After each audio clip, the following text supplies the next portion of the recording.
Bonsoir, rentrons ensemble dans le temps du débat, comme tous les soirs, sur France Culture, entre 18h20 et 19h.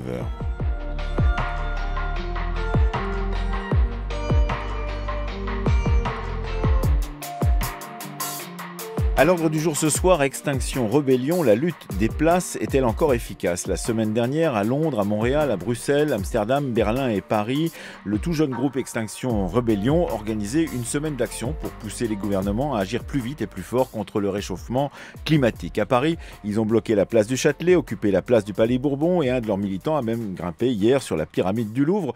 Pour autant, le mouvement n'a peut-être pas eu la répercussion attendue par les initiateurs puisque Mairie de Paris, comme gouvernement, ne l'ont pas condamnés, conduisant des porte-paroles des Gilets jaunes ou des mouvements plus violents à s'interroger sur les raisons de ce laisser-faire. Extinction Rebellion est un mouvement non violent et des discussions nombreuses ont eu lieu toute la semaine à l'intérieur du campement sur l'efficacité de ce mode d'action.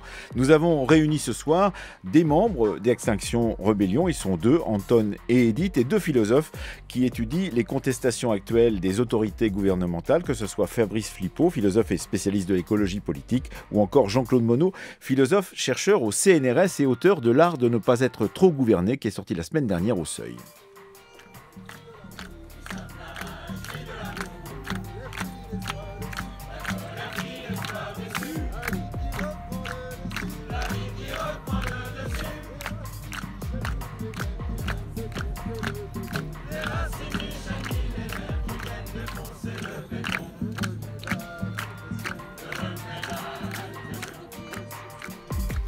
Voilà, c'était un extrait sonore de la présence hier au parc de la Villette de ce groupe Extinction Rebellion où le mouvement organisait une journée bilan et perspective après une semaine d'action. Bonsoir Jean-Claude Monod, merci d'être avec nous. Bonsoir Fabrice Philpot. Bonsoir. Bonsoir à vous Edith et bonsoir à vous Anton d'être avec nous, tous les deux.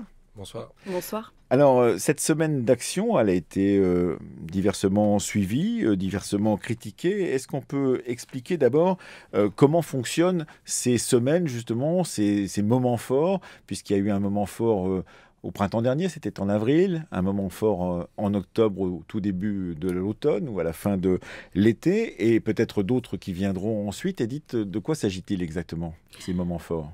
On a un fonctionnement en fait par cycle. Il y a, au terme des actions, en fait, on entre généralement dans un cycle de réflexion, on prend du recul, on fomente les suivantes et l'apprentissage occupe une place essentielle dans notre mouvement. Qu'est-ce que vous appelez l'apprentissage ? Tirer les leçons de chacune de nos initiatives et grandir en conscience, en outils et l'auto-formation. Anton, ce mouvement est né donc l'année dernière à peu près à la même époque, c'était à l'automne 2018, c'est cela, en Angleterre au tout départ, et il s'est répandu progressivement dans d'autres pays, dont la France. Oui, alors le mouvement vient d'un réseau d'action qui s'appelle Rising Up en Angleterre, qui a été formé en 2016 à l'intérieur de ce moment-là, donc qui était pour justement remettre en question les modes d'action, puisque on peut le juger en acte. Malheureusement, les contestations autour de l'écologie n'ont pas eu gain de cause pour le moment, puisqu'on continue d'accélérer vers le gouffre pour le moment, les trajectoires conçues au niveau scientifique. On nous le rappelle quand même de manière de plus en plus fréquente chaque année. Et donc ce mouvement a décidé de questionner ses pratiques, etc. Et au sein de ce réseau Rising Up est née à la base qui était une campagne qui s'appelle Extinction Rebellion et qui a très rapidement dépassé le réseau initial pour se déclarer donc quelques mois plus tard en Angleterre à fin octobre du coup 2018 et fait des appels au niveau international pour que d'autres des structures similaires se répliquent un peu partout dans plusieurs pays. Donc en France, on s'est lancé on a commencé à travailler en novembre et on s'est déclaré en mars 2019, fin mars 2019 du coup officiellement. Alors Edith, il y a une question que tout le monde se pose, c'est y a-t-il un corpus idéologique ? Quels sont les textes sur lesquels on se fonde pour pouvoir se rassembler, discuter ensemble, bloquer des villes entières ou des extraits, des morceaux de villes entières ? Et en particulier, est-ce qu'il y a des penseurs, des penseuses qui vous ont inspiré les unes et les autres, des penseurs de l'écologie politique par exemple ? Je pense qu'on s'inscrit dans un héritage éco-anarchiste, assez large en fait, mais on est aussi inspiré par les luttes sociales de manière générale. Bien sûr, il y a des figures majeures auxquelles on peut s'adosser, tels que Gandhi sur le postulat de non-violence, ou Thoreau sur la question de la désobéissance civile, ou encore Joanna Macy, qui est un peu moins connue ici en France, mais qui est à l'origine de ce que nous avons appelé la culture régénératrice. Pour autant, ce qui nous fédère, c'est d'abord un constat partagé sur la situation écologique, l'état de la biosphère aujourd'hui, sur l'impasse dans laquelle nous projette le modèle productiviste, et également, donc il y a ces 4 revendications peut-être sur lesquelles, Anton, tu peux peut-être revenir. Voilà, mais on a aussi 10 principes auxquels on invite tous les nouveaux arrivants à adhérer. Voilà, à adhérer, effectivement. Alors, vous évoquez Joanna Macy, eh bien, un extrait d'un entretien qu'elle avait accordé à Cécile de Kervasdo de France Culture il y a quelques temps. Nous sommes tous influencés et déformés par l'hyper-individualisme. Et le vrai défi, c'est de réussir à influencer les politiques et les multinationales sans les prendre pour des ennemis. Parce que ce n'est pas une bataille de gentils contre les méchants. C'est la bataille de tout le monde ensemble. Alors, Joanna Macy est une universitaire américaine qui doit avoir à peu près 90 ans aujourd'hui et qui est pionnière de l'éco-psychologie. Et elle est considérée, vous l'avez dit, comme une inspiratrice de ce mouvement Extinction Rebellion dans lequel vous êtes tous les deux, Edith et Anton. Anton, pour les auditeurs pour qu'ils puissent comprendre un peu le corpus justement d'action et de pensée qui est le vôtre, les principes par exemple qui ont été évoqués à l'instant même par Edith. Alors je ne vais pas tous les citer forcément à la suite, mais... Ça ferait catalogue, oui. Ouais. Globalement, on essaie de travailler, de tendre à l'horizontalité dans le mouvement. On essaie de fonctionner avec des principes d'autonomie et de décentralisation. Donc on est un réseau de non-violents. On fixe notre mission, et ça c'est assez important, je pense, sur ce qui est nécessaire. C'est-à-dire qu'on va s'ancrer sur des objectifs qui sont à la mesure de ce à quoi on fait face. Et ensuite, on va travailler sur des petites actions pour nous y mener. Ce qui est relativement à l'inverse de ce qui était souvent fait dans les réseaux traditionnels d'action. Voilà, il y en a beaucoup d'autres peut-être Edith pourra compléter. Edith, brièvement, puis je vais donner la parole aux 2 autres intervenants de cette discussion. Oui, on disait tout à l'heure en fait qu'on favorise aussi la réflexion et l'apprentissage, et qu'on ne tient pas de discours moralisateurs et culpabilisants.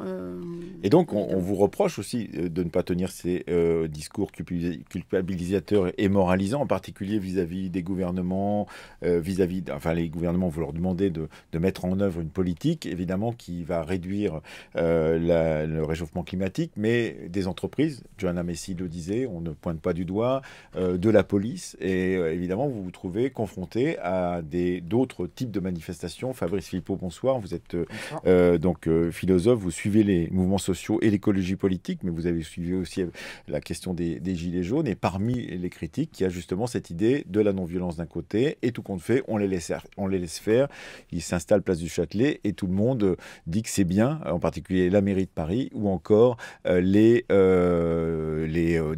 autorités gouvernementales. Fabrice Philippot. Le principe, je n'ai pas suivi dans le détail, donc je ne voudrais pas quand même vous disons déformer, surinterpréter l'action, mais disons d'une manière générale, la désobéissance civile va chercher la légitimité populaire. Si derrière il y a un soutien, je veux dire, c'est qu'il y a une partie, l'objectif est peut-être en partie atteint. La violence est, me semble-t-il, assez souvent... la violence, ça dépend, il faut définir plus finement ce que violence veut dire, mais disons, pour rester à votre question de manière assez frontale, la violence des Gilets jaunes a aussi largement été soutenue. Et la violence des agriculteurs très régulièrement est aussi soutenue. Où elle n'est pas condamnée. Il y a des répertoires d'action, entre guillemets, comme disent les sociologues, qui sont inscrits dans le paysage, identifiés et disons, compris comme étant une expression légitime. Jean-Claude Monod, vous êtes philosophe, vous venez de publier L'art de ne pas être trop gouverné au seuil. Vous vous inscrivez dans une lignée de pensée foucaldienne de Michel Foucault, et vous tentez, à partir de Michel Foucault, de réfléchir justement à cette question de la gouvernementalité des citoyens dans une société comme la nôtre, et de la capacité qu'ils ont à agir dans une société de plus en plus libérale, où la question économique est majeure, avec des gouvernements qui sont emprisonnés d'une certaine façon dans ces logiques néolibérales, c'est ce que vous expliquez. Vous dites, bien, tout compte fait, il y a des mouvements justement qui naissent, et vous analysez en particulier ces mouvements des places dans votre dernier livre, L'art de ne pas être trop gouverné, Jean-Claude Monod. Oui, je pense qu'en fait, depuis assez longtemps maintenant, ce serait difficile d'établir une chronologie très stricte, mais il y a effectivement un certain nombre de mouvements qui ont repris ce thème, disons, du « nous ne voulons pas être gouvernés ainsi ». Nous voulons essayer d'autres formes d'interpellation ou d'action démocratique, mais avec cette difficulté qui, je pense, est assez patente ici, ce qui est qu'il s'agit d'interpeller à la fois des gouvernements et sans doute une organisation économique. Mmh. Et il y a peut-être une tension, alors c'est pas du tout pour tout de suite problématiser ou mettre en question, mais entre la mise en cause d'un système économique et le fait de dire que les multinationales ne sont pas les ennemis. Je pense qu'il y a, je pense que c'était pour changer de répertoire un petit peu par rapport à un style de critique qui était assez traditionnel et peut-être centré sur l'économie et d'un répertoire plus marxisant, disons. Donc on voit que ces mouvements des places essayent aussi d'éviter des formes de formation du collectif ou de délégation ou d'organisation hiérarchique qui ont marqué aussi l'histoire des mouvements sociaux. Mouvements. Mais je pense qu'il y a une question de l'articulation. Et bon, le fait qu'ils soient assez bien reçus et que ce soit retourné comme une critique contre eux, je pense que ça traduit toujours cette interrogation, c'est-à-dire est-ce qu'on peut mettre en cause ce système économique sans mettre en cause assez directement, justement, mettons, certaines multinationales, etc. Donc, oui.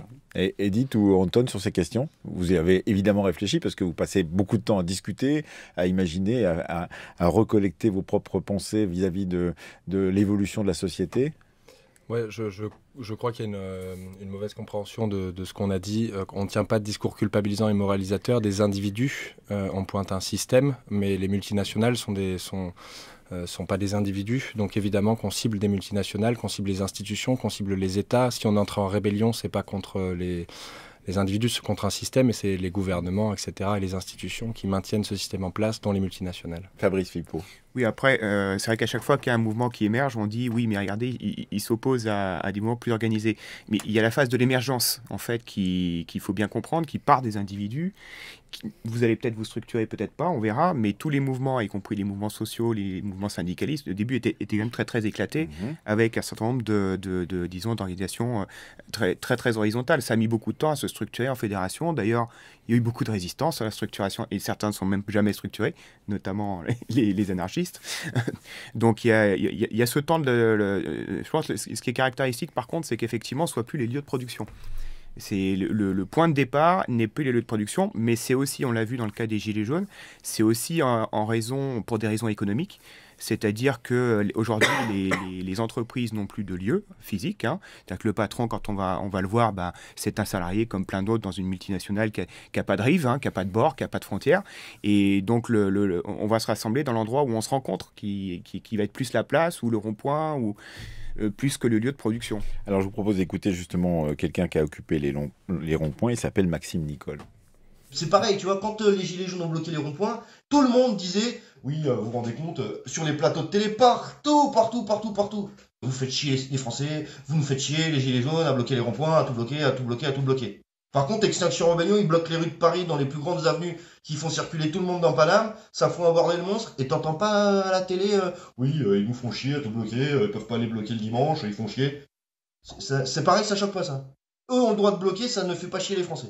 Et on vient pas dire c'est qui, combien ils sont, c'est une minorité, ils nous cassent les couilles avec leur climat. C'est bizarre, on n'entend pas ça sur les plateaux. Ils sont pas stigmatisés. Là, on vient pas dire ah ouais, c'est des bobos qui veulent tous qu'on bouffe des carottes. Non.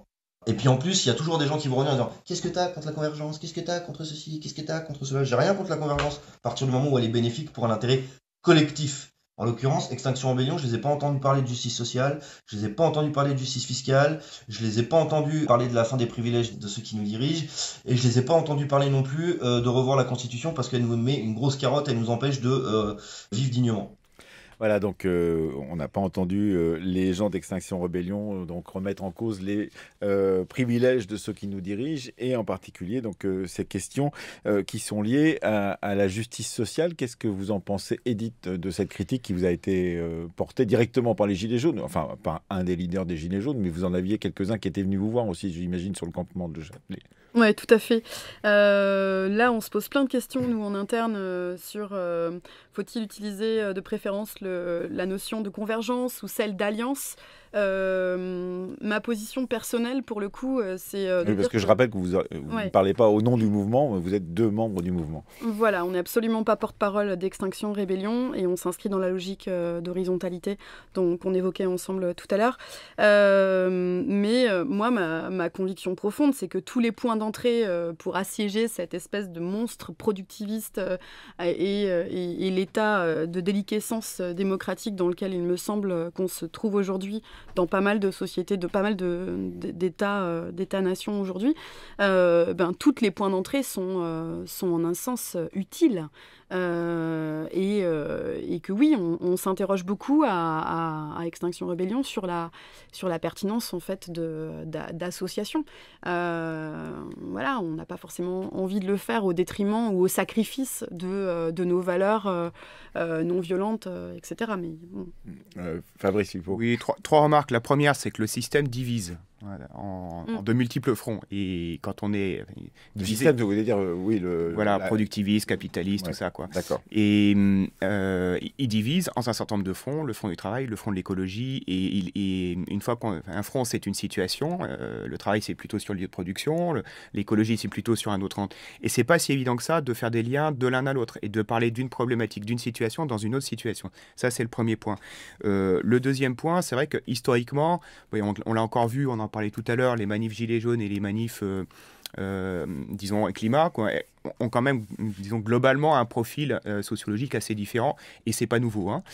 Néanmoins, ce qu'on observe aussi, c'est que autant à Paris, la différence, elle est quand même très très nette, c'est-à-dire qu'il y a 2 cortèges, et bon, on voit bien que c'est quand même assez différent, alors que, on en parlait aussi tout à l'heure, avant l'émission, et puis c'est des collègues en ont témoigné beaucoup aussi, en dehors de Paris, il y a quand même des embryons de convergence qui sont assez fortes. Tout simplement, moi je peux en témoigner parce que c'est aussi des choses que j'ai vues, tout simplement parce que une partie des Gilets jaunes, ils sont dans la catastrophe. Donc quelque part, ils sont un peu familiarisés avec un monde qui se déglingue plus ou moins. Vous voulez dire, sont dans un monde la collapsologie de Paolo Servigne ou des penseurs. Oui, voilà, ils sont déjà un peu là-dedans et donc localement, ça crée des points communs avec d'autres personnes qui se disent, bah oui, ça c'est quelque chose qui va se déglinguer, entre guillemets. Jean-Claude Monod, vous qui êtes l'auteur de l'art de ne pas être trop gouverné.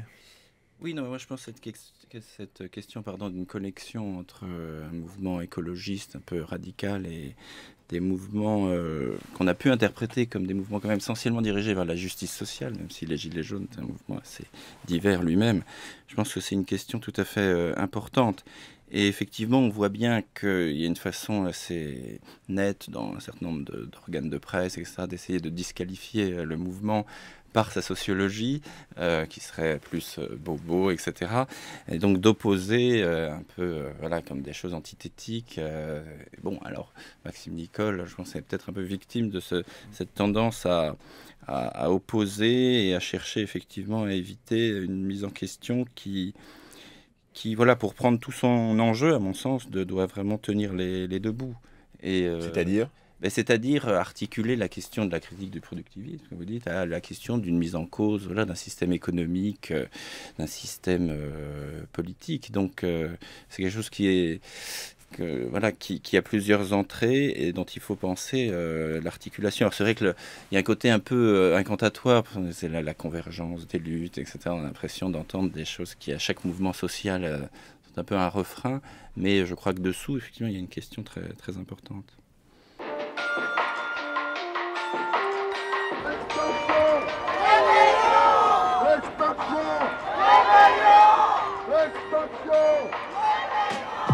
France Culture, le temps du débat, Emmanuel Laurentin.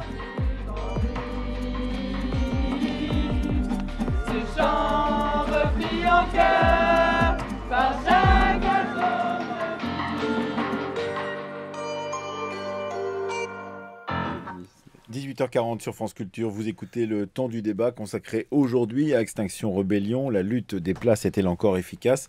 Pour évoquer la semaine dernière, la semaine passée, donc de mouvements un peu partout dans le monde autour et initiés par cette nouvelle organisation. Anton, il y a des critiques qui viennent aussi, pas simplement des Gilets jaunes, mais d'une extrême gauche ou d'une gauche anarchiste qui vous a fortement critiqué la semaine dernière. Nantes Révolté disait que votre programme, c'était une certaine idée de l'enfer, disait-il, le programme que vous avez mis en œuvre, parce qu'ils n'étaient absolument pas d'accord, j'imagine, avec la question de la non-violence ou des choses comme ça. Qu'est-ce que vous pensez de ces critiques qui viennent vraiment de la gauche de la gauche et peut-être d'un certain anarchisme qui a été présent à Notre-Dame-des-Landes et dans d'autres endroits comme ceci?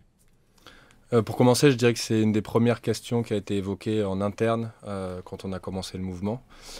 Et qui n'a de cesse d'être débattu. En fait, je crois que ce ne sont pas des questions qui trouvent un point final à un moment. Et on a de cesse de s'interroger, d'avancer, d'essayer de construire pour y répondre par de l'action pratique. Et je pense que c'est sur ça surtout qu'il faut qu'on se concentre. Moi, je milite quand même depuis pas mal d'années. Je n'ai pas attendu qu'il y ait Extinction Rebellion. Pour autant, ça fait très longtemps que je vois dans la gauche qui écrit beaucoup, on va dire. Voilà, beaucoup de textes qui s'articulent, mais c'est quoi cette gauche qui écrit beaucoup? C'est une gauche de parole et vous êtes une gauche d'action ou non, je ne ferai pas une opposition comme ça trop facile, mais je dirais que si on pouvait se retrouver autour d'action et faire vivre finalement ce qu'on aimerait voir, peut-être que ça nous aiderait à faire entre guillemets tomber ce système plus rapidement pour simplement des questions de survie aujourd'hui. Plutôt que de s'opposer dans des idéologies finalement trop profondes. Et notre mouvement avec ce système d'auto-organisation et d'horizontalité permet l'expression multiple et variée des diverses opinions. Et c'est ça qu'on aimerait faire entendre. S'il y a des choses qui manquent, en fait, les personnes ont juste le droit et la responsabilité finalement de venir les faire vivre en notre sein. Oui, mais par exemple la question de la violence, vous êtes non-violent, le mouvement l'est, et donc à partir du moment où certains voudraient vous rejoindre et pratiquer la violence, ça serait compliqué. Ou alors il faudrait trouver des moyens de moyenner autour de cette question-là. Fabrice Philpot. Oui, juste là-dessus, il faut bien distinguer le conflit et la violence quand même. Hein. C'est-à-dire que vous acceptez le conflit, oui. Mais pas la violence. Donc après, ça ouvre un débat assez vaste. Un conflit sur des objets, par exemple, mais pas sur ni des hommes ni des animaux, ça peut être considéré par certains comme de la violence aussi. Il y a aussi ces dimensions-là. Alors, il y a d'autres points de désaccord dans le milieu anar. Il y a des composantes, disons, productivistes dans le milieu anar. C'est-à-dire toute critique qui serait un peu trop, disons, positive à l'égard de la nature, certains sont très, très farouchement opposés. Il faut le savoir. Oui, Jean-Claude Monod. Oui, alors est-ce que... Bon, moi je ne suis pas forcément un adepte absolu de l'horizontalité. Je pense qu'il y a un moment où il faut s'y affronter. Vous êtes pour le gouvernement des hommes, d'une certaine façon, du moment qu'il n'est pas trop gouvernement. Je pense que la question des modes de gouvernement se pose de toute façon. Et bon, l'anarchisme est une façon d'y répondre ou de ne pas y répondre, je ne sais pas. Mais il me semble qu'assez vite interviennent à peu près deux problèmes. C'est celui de la prise en main de l'action que l'on veut mener, qui ne peut pas être toujours renvoyée surtout si on considère que ces gouvernements sont incapables. Donc la question se posera de prendre en main des formes d'action qui, je pense, impliqueront une forme de gouvernementalité au sens large. Alors, est-ce que cette gouvernementalité peut rester tout à fait horizontale, sans visage identifié, sans porte-parole permanent, sans quelqu'un qui se présente plus ou moins comme un messager ou un représentant dont la parole fait tout de même un peu autorité? Parce que je pense qu'il y a eu aussi des expériences d'un certain épuisement de mouvements. Je pense par exemple à Nuit debout, où la délibération pour la délibération a fini par ne pas accoucher de grand-chose. Malgré effectivement la présence d'une figure comme Frédéric Lordon ou des figures qui ont... Oui, mais qui récusaient le fait d'être qui ne voulait pas mouvement, mais qui avait de fait une autorité, parce que celui qui initie le mouvement a une autorité sur le mouvement, je pense. Edith. Une nécessité au regard des 4 revendications que porte Extinction Rebellion, parmi lesquelles la reconnaissance de la gravité et de l'urgence absolue de faire face à la crise écologique dans laquelle on est aujourd'hui. De toute façon, on a pour une nécessité qui est donc de devenir un mouvement de masse. C'est quand même ça, on aspire à être rejoint le plus largement possible. Donc finalement, l'objet de cette polémique... Mouvement de masse, ça veut dire organisation, ça veut dire structuration, ça veut dire aussi peut-être quelque chose d'un peu différent. Tout à fait. fait. Enfin, en l'occurrence, moi, je suis plutôt heureuse, à titre personnel, qu'on soit objet de cette polémique-là, parce que ce clivage d'être à la fois débordé par notre gauche et par notre droite, où voilà, on passe pour les uns pour des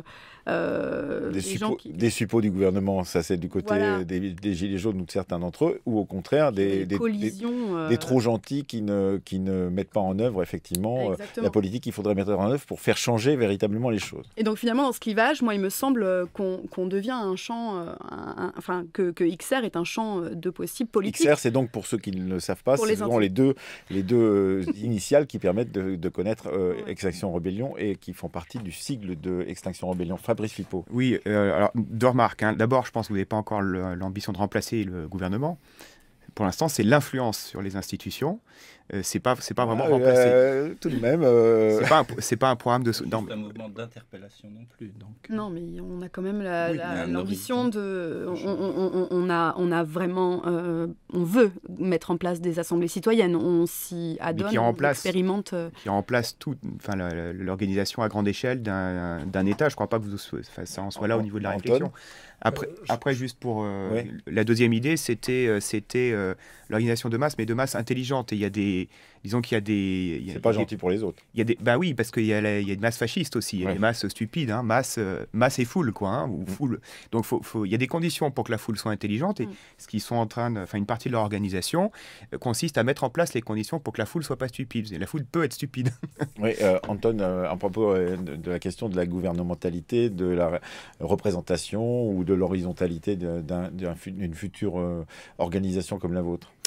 Ce qui est sûr aujourd'hui, c'est que si on peut se baser sur les faits, les gouvernements actuels et les institutions ont prouvé leur échec et à répondre aux questions auxquelles on fait face, ont prouvé leur échec à protéger finalement les personnes.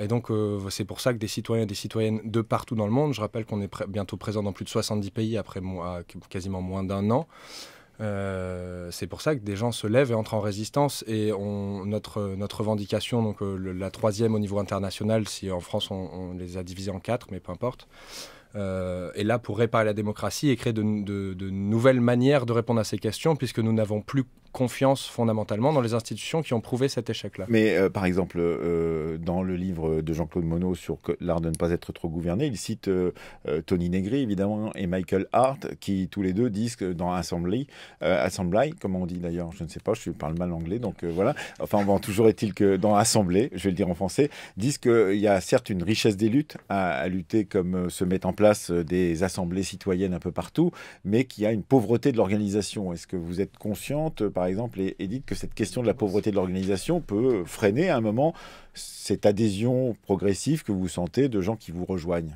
On évoquait aussi ça un peu plus tôt, là, avant l'émission, sur le fait qu'il y a beaucoup de néo-militants qui rejoignent le mouvement et que ça impose aussi, quelque part, je pense qu'il y a beaucoup d'entre eux, en tout cas, se saisissent de...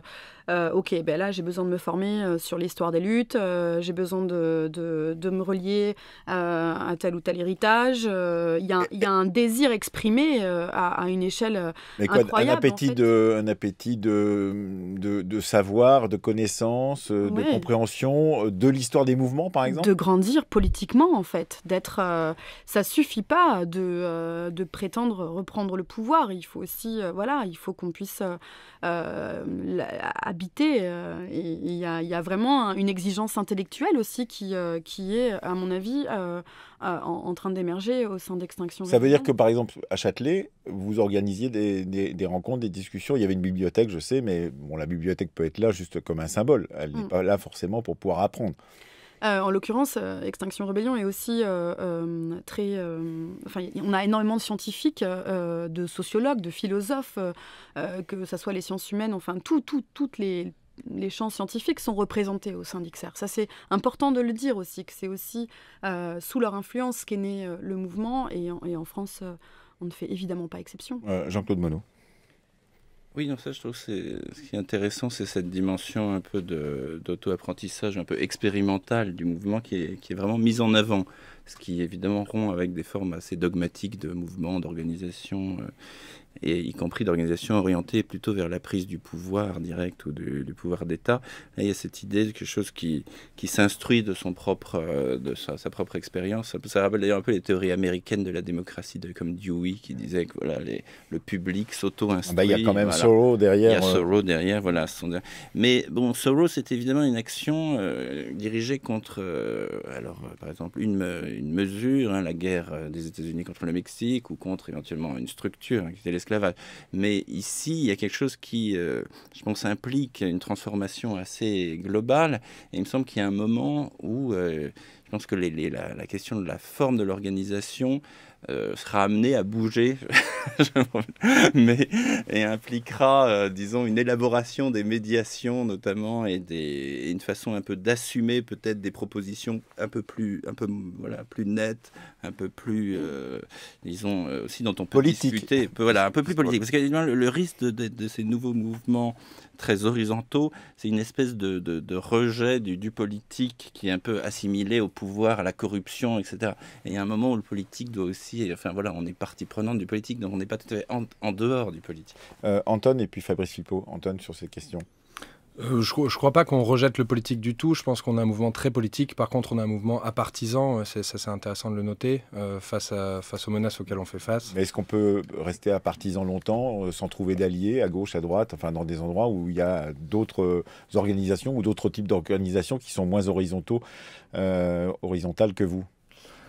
Trouver des alliés, ça se fait, et c'est en train de se construire petit à petit dans tous les pays, au niveau local et de manière assez décentralisée. On a commencé à lier des liens avec le monde paysan, avec plein d'organisations diverses et variées au niveau international. Après, on a un mouvement qui n'a pas vocation en tant que tel à durer. On a un mouvement qui a vocation... biodégradable. On a un mouvement biodégradable, on peut le dire comme ça, mais on a un mouvement qui a vocation c'est une réponse qui se construit par les citoyens et les citoyennes, mais on ne veut pas prendre le pouvoir à la place d'eux, on veut rendre le pouvoir pour gérer ces questions en garantissant qu'on fixe on fixe les objectifs qui sont nécessaires simplement pour la survie. Mais plus vous aurez de succès, plus vous aurez d'ennemis. Évidemment. Dans la politique, on se fait des ennemis, c'est quand même ça. Il n'y a pas de politique sans Fabrice Filippo. Alors,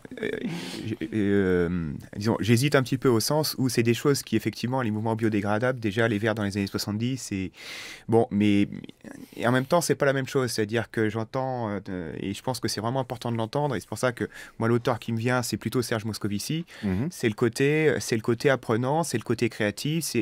On n'est plus dans les années 70, c'est plus la même situation. Et alors, c'est vrai que les configurations sociales font que peut-être le jeu, il y a certains aspects qui ressemblent. Puis il y a un aspect très important dans l'écologie politique aussi, c'est que on est en train de parler pas simplement de se réapproprier le système comme ça a été le cas d'une partie du mouvement ouvrier ou des grands partis de gauche, on va dire, mais on est en train de parler d'une transformation en profondeur du système qui exclut pas un affondement partiel du système. Donc depuis longtemps, il y a cette idée quand même dans l'écologie qu'il faut se réorganiser en bas, c'est le fameux agir local, penser global, mais il y a un enjeu physique à ça, c'est-à-dire que plus on agit haut, finalement, plus on est dedans, plus on est dans le système et moins on le change, d'une certaine manière. Est-ce qu'il y aura une phase 3, j'imagine, puisqu'on dit qu'il y a eu déjà 2 phases qui se sont déroulées, l'une en avril, l'autre en octobre, si j'ai bien compris, d'Extinction Rebellion. Cette phase 3, vous la préparez. Les critiques qui vous ont été faites, elles ont été faites en interne aussi, parce que ça ne manque pas de critiques à l'intérieur de l'Extinction Rebellion sur le campement de Châtelet ou hier du côté de la Villette. Tout le monde n'avait pas été d'accord sur l'efficacité de ce que vous avez mené, Edith.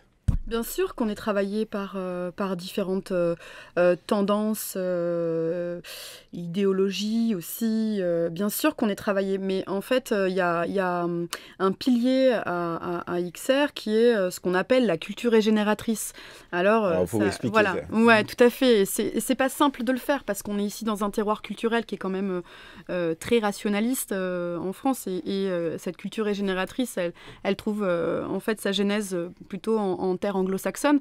Mais l'idée, c'est d'encourager une culture de soutien et de respect entre activistes. C'est de veiller à ouvrir et à animer des espaces, des temps où on se ressource, où on valorise les uns et les autres dans notre diversité, aussi où l'on prend soin. C'est tout ce qui s'appelle la culture du care, prendre soin de soi d'abord, et puis de son ali d'à côté, de sa communauté, avec des guillemets, de sa société et de sa planète.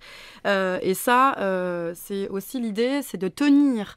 C'est paradoxe en fait, c'est que notre mouvement n'a pas pour vocation de durer, mais la lutte, elle, là on est quand même dans un temps de marathon, et qu'on ne peut pas être des têtes brûlées en désobéissance civile, ça brûle. Anton Je dirais aussi que c'est une très très bonne chose qu'on soit traversé par différents courants et qu'ils puissent s'exprimer. On n'a pas vocation à réduire et à annihiler le conflit, bien au contraire.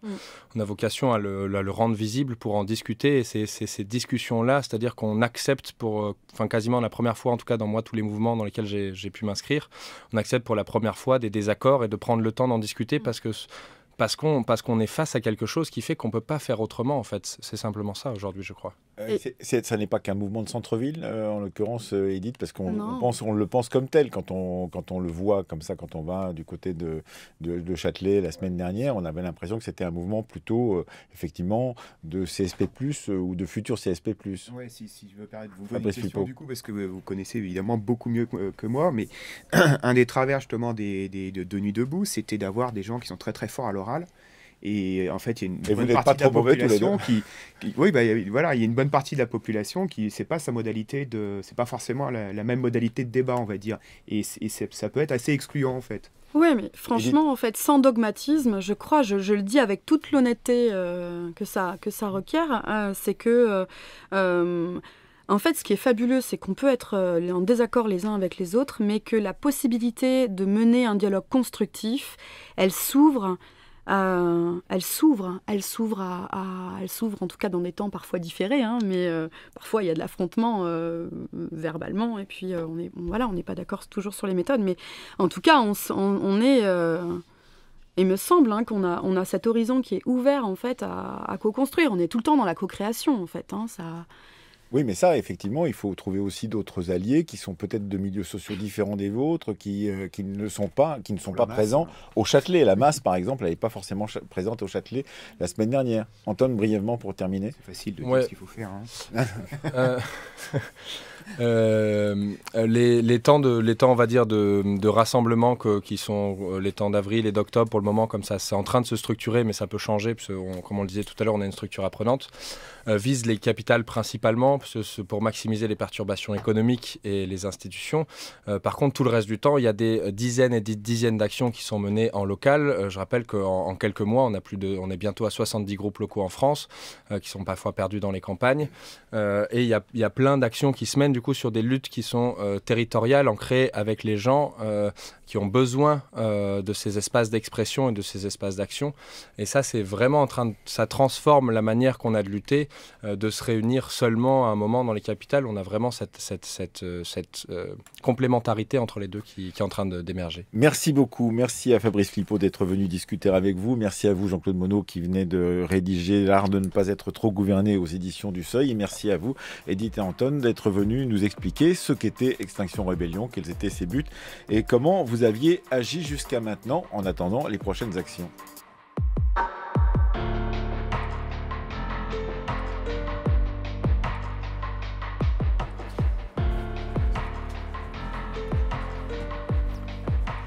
C'était le temps du débat. Chloé Cambrelin, Fanny Richer, Rémi Baille, Hugo Boursier, Louise André, à la vidéo aujourd'hui Jordan Fuentes, à la technique Jean-Frédéric, c'est Marie-Claire Oumabadi et à la réalisation Émilie Valla.